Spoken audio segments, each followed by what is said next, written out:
Yes, ready, start. I deem it a privilege and an honor to meet you, the students and teachers of the Tirubhavan University, and to spend a few happy moments in your midst. For one who, like me, has been a teacher all his life, it is always a stimulating and encouraging experience to meet young students and scholars engaged in the pursuit of knowledge and discovery. This is all the more so on this occasion because of the strong ties of common traditions and shared values which have united Nepal and India throughout the century.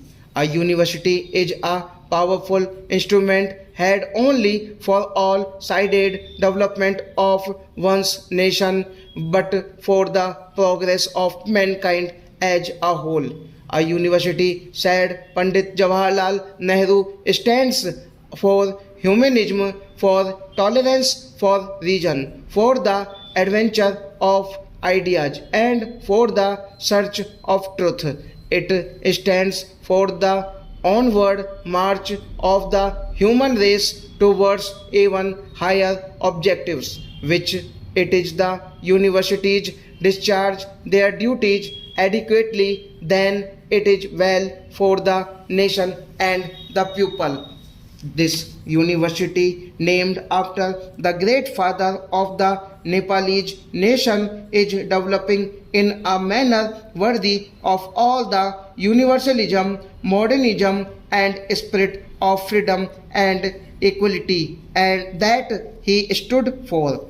It has made a valuable contribution to the development of modern Nepal, and I have no doubt that it will make an even more significant contribution to the social, cultural, and economic development of your country in the days ahead and help to assume its rightful place in the Committee of Nations.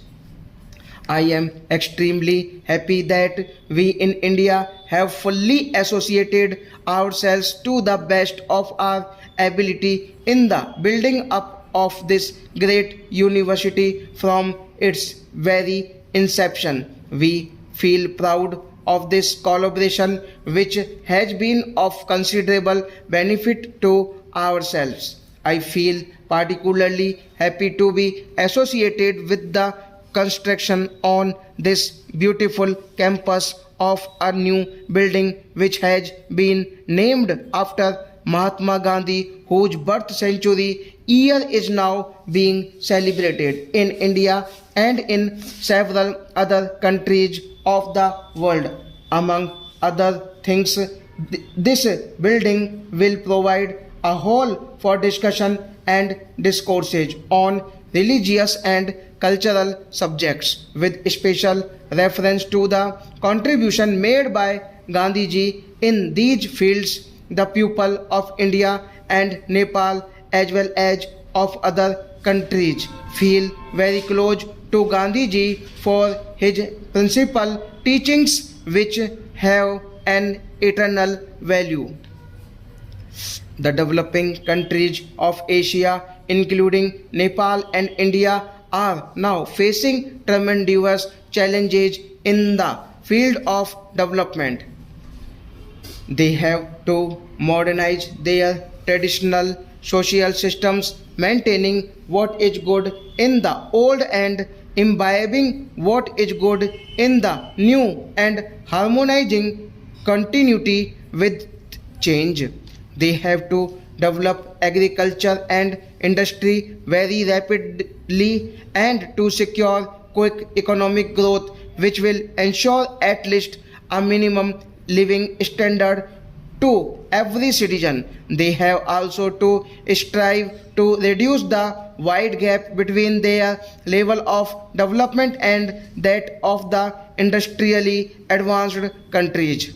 These challenges facing the Asian countries are really challenges for you, the rising generation, and it is on you vision, wisdom, competence, and dedicated hard work that their solutions will largely depend in this great national task. The major effort will have to come from the pupil themselves, but their efforts could be considerably strengthened in two ways. The first is assistance from developed countries who owe a duty to themselves as well as to the less privileged nations of the world to reduce the widening gap in the standard of living in the advanced and backward countries. And the second is the equally important collaboration between the developing nations themselves who have so much to give as well as to receive in the sharing of experiences and implementing cooperative projects of mutual benefit. Every nation and every generation has to fight anew its own battles for freedom. Freedom from hunger and want, disease and ignorance from foreign domination, economic and political. The people of my generation in India had to devote their energies mainly to win the battle of political freedom.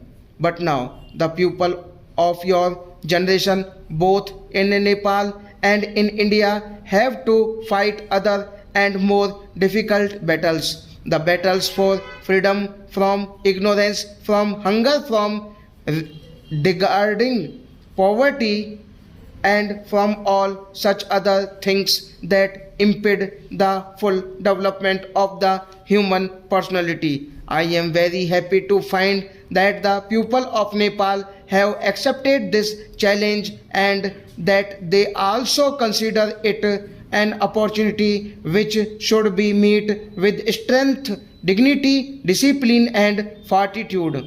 I congratulate you on launching yourself upon this noble task and wish you every success in your program of building up a modern Nepal which still accepts the best that the new world has to offer while still preserving all that is precious, noble and glorious in the rich heritage of this land. Now it shall be the constant endeavor of the people and the government of my country to be of all such assistance to you as we are capable of. Stop.